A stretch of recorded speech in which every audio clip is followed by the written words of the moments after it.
রাজশাহীতে তাপমাত্রা 40 থেকে 42 ডিগ্রিতে ওঠানামা করায় এ বিভাগে নাজেহাল অবস্থা জনসাধারণের। বাহিরে বের হতে না পারায় বিপাকে শ্রমজীবীরা। ক্ষতিগ্রস্ত হচ্ছে আম, লিচু সহ নানা ফসল। অব্যাহত তাপদাহে স্বস্তি নেই চুয়াডাঙ্গায়। বাতাসে আর্দ্রতার পরিমাণ বেশি থাকায় ভ্যাপসা গরম, বিপর্যস্ত হচ্ছে জনজীবন। নষ্ট হচ্ছে ধান, ভুট্টা, কলা, আম, লিচু সহ মৌসুমী ফসল। 1, 2, 3 ঢাকায় জমি জিতে নিন 100% ক্যাশব্যাক সহ 20 কোটি টাকার পুরস্কার। আরও 2 দিন এমন পরিস্থিতি থাকবে বলে জানিয়েছে জেলা আবহাওয়া অফিস।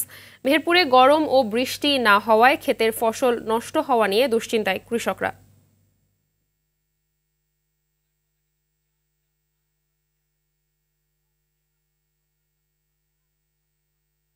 দর্শক, এ বিষয়ে বিস্তারিত জানাতে রাজশাহী থেকে যুক্ত হচ্ছেন সহকর্মী মুস্তাফিজ রকি। তাপদাহে নগরীতে সার্বিক অবস্থা কেমন দেখতে পাচ্ছেন জানাবেন, আর খেটে খাওয়া মানুষ কিভাবে আসলে এই পরিস্থিতি সামাল দিচ্ছে?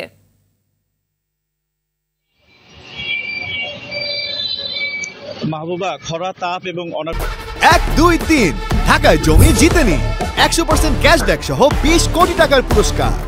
বৃষ্টির কারণে রাজশাহীর যে আবহাওয়া তাপমাত্রা সেটি কিন্তু ক্রমান্বয়ে উত্তর দিয়ে যাচ্ছে, কারণ প্রত্যেক দিনই এই রাজশাহী বিভাগে বলা যায় যে 42 ডিগ্রির ঘরে কিন্তু তাপমাত্রা কিন্তু থাকছে এবং অনেক সময় কিন্তু 42 ডিগ্রিও ছাড়িয়ে যাচ্ছে। এর ফলে সাধারণ মানুষ একেবারে বিপর্যস্ত হয়ে পড়েছে, বিশেষ করে যারা খেটে খায় এবং নিম্ন আয়ের মানুষ রয়েছে তাদের একেবারে নাজেহাল অবস্থা, কারণ তারা আসলে প্রয়োজনে তাগিদে বা জীবিকা তাগিদে আসলে ঘর থেকে তারা বের হচ্ছেন এবং খুব কষ্ট করে তারা আসলে এই জীবিকা নির্বাহ করছেন। এবং সাধারণ মানুষের যদি কথা বলছি, তারাও আসলে খুব প্রয়োজন ছাড়া আসলে ঘর থেকে বের হচ্ছে না, কারণ প্রচন্ড বাইরে গরম এবং বাতাসের কিন্তু আর্দ্রতাও অনেকটা বেশি। এই কারণে কিন্তু আমরা দেখেছি যে গরমের যে অনুভূতি সেটি কিন্তু অনেকটাই বেশি হচ্ছে।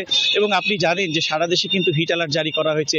এই হিট অ্যালার্টের মধ্যে কিন্তু মানুষ অনেকে আমরা দেখেছি সতর্ক অবস্থায় থাকতে, এবং গতকালকেও আমরা দেখেছি যে রাজশাহী যে পবা এলাকা রয়েছে সেখানে কিন্তু হিট স্ট্রোকে একজন মারাও গিয়েছেন এবং সাধারণ মানুষের মধ্যে একটা কিন্তু আতঙ্ক কাজ করছে এই গরম নিয়ে। কিন্তু আবহাওয়া অফিসের পক্ষ থেকে আসলে বলা হচ্ছে এখনো তারা কোনো সুখবর দিতে পারছে না, কারণ তারা বলছে যে আগামী সপ্তাহের মধ্যে এখন পর্যন্ত কোনো বৃষ্টি হওয়ার সম্ভাবনা নেই, তবে আগামী সপ্তাহের পরবর্তীতে আসলে বৃষ্টি তারা সম্ভাবনা দেখছেন।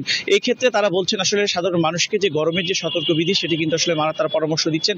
এছাড়াও কিন্তু আমরা দেখেছি যে বিভিন্ন সংগঠন এবং রাজনৈতিক সামাজিক সংগঠনের পক্ষ থেকে বিভিন্ন কর্মসূচি তারা আসলে গ্রহণ করেছে এবং রাস্তার ধারে ধারে সাধারণ মানুষকে কিন্তু পানি, শরবত, এই জাতীয় পানি কিন্তু খাওয়াচ্ছেন। এবং আজকে কিন্তু আমরা জানি যে বিভিন্ন সংগঠনের পক্ষ থেকে কিন্তু বিভিন্ন খাদ্য সামগ্রী আসলে বিশেষ করে যারা নিম্ন আয়ের মানুষ রয়েছে, যারা ক্ষতিগ্রস্ত আছে, তাদের কাছে কিন্তু খাদ্য সামগ্রী পৌঁছে দেওয়ার কথা রয়েছে। এক কথা যদি বলি মাহবুবা, তো রাজশাহীতে যেহেতু তাপমাত্রা প্রচন্ড পরিমাণে প্রত্যেক দিনই আসলে বাড়ছে, এর ফলে কিন্তু মানুষের যে অবস্থা একেবারেই কিন্তু নাজেহাল।